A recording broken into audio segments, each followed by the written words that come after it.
Southern Gardening has been sharing Tim's mailbox garden since it was built in 2011. Over the years, it has transformed into the beautiful garden you see here today. This planting features multiple layers of interest. The black-eyed Susans, with their bright yellow flowers and black centers, are really showing out. The perennial Bravado purple coneflowers have become a mainstay in the garden with their 2 to 4 inch blooms of bright purple petals and dark green center cones.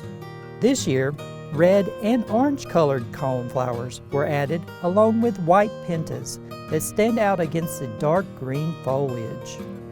A variety of Rudbeckia with 4-inch wide flowers with warm festive shades of gold, orange, and mahogany is another addition to the garden this year.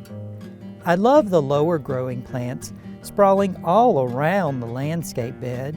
Purple Heart has been a solid performer this year. I really like the dark purple color.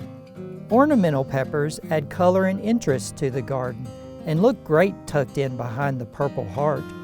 Purslane is a tough summer plant that thrives in our Mississippi heat and reseeds there every year. It forms a dense mat and is covered with flowers. Around the mailbox post are some Stoke's asters with their unique purple colored flowers. The clump of hardy banana plants anchor the end of the bed, and the dark red flowers of the hardy hibiscus certainly add interest to the mailbox planting.